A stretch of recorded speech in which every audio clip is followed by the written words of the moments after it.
All right, Math 10s, this video comes out of lesson 2.6. It's called Applying the Trig Ratios. It's our first video for this one. We now know sine, cos, and tan, and so the idea is we're going to use it. One of the instructions you'll see in 2.6 is to solve a triangle. It's kind of a weird instruction. It just means find everything that you don't know, find all the angles, all the sides. In this case, we're asked to round to nearest tenth, and we're given this much information here. We're told that it's a right angle triangle, so we have one angle there, we have the 90, and we have two of the sides given. So what we wanted to be able to do is put together our knowledge about triangles, about sine, cos, tan, even about Pythagoras to find everything that we don't know. So angle-wise, we are going to need to use a trig ratio. We want to use tan in this case because we don't have the hypotenuse, so sine and cos won't be useful. I chose to find angle B. So I said, okay, tan of B should be opposite over adjacent, 5/14. Inverse tan of 5/14 is 19.7 degrees. Once I have that angle, I don't really need to use a trig ratio to find the other angle because the angles need to add up to 180 in the triangle. So I can just be 180 minus 90 minus 19.7 gives me the third angle. To find the side now, the one missing side, I have a couple choices. I could use some cos or sine ratios, but truth is I could just use Pythagoras, a squared plus b squared equals c squared. So that's what I chose to do. 14 squared plus 5 squared equals, and round everything to the nearest tenth. So in the end, my answer just looks like this.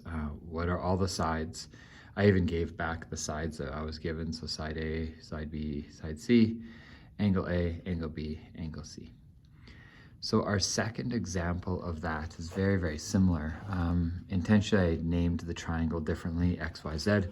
And this time we didn't get two sides. So there's no option to use Pythagoras theorem here to find a missing side when you have two missing sides.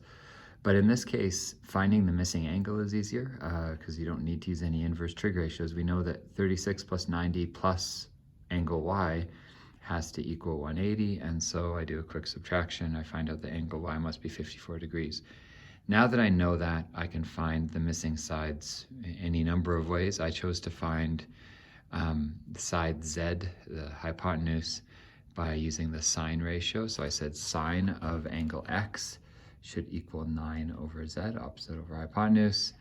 So sine of 36 is 9 over Z, rearrange a little bit, multiply by Z, divide by sine of 36, and you get that that side should be 15.3 feet. A lot more decimal places to that, 15.311714555. I mention that not because in the answer that matters, because they already told us to round to the nearest tenth, but when I go to use, if I'm going to use that side now, which I've chosen to do, because I've chosen to use Pythagoras theorem to find the missing side, I know that 9 squared plus y squared should equal that hypotenuse squared. Use the unrounded version. Like just take the number from your calculator, keep it, square it, subtract 9 squared. You get 153 point blah, blah, blah, blah, blah, square root it, and you'll have an answer for y that makes sense. I get some students who don't rearrange their Pythagoras theorem, and they'll tell me that one of these other sides is longer than the hypotenuse, and that clearly can't be right. So again, my final answer consists of 3 angles, 2 of which were already given to me, and then the 2 sides that I found along with the one that came with the question.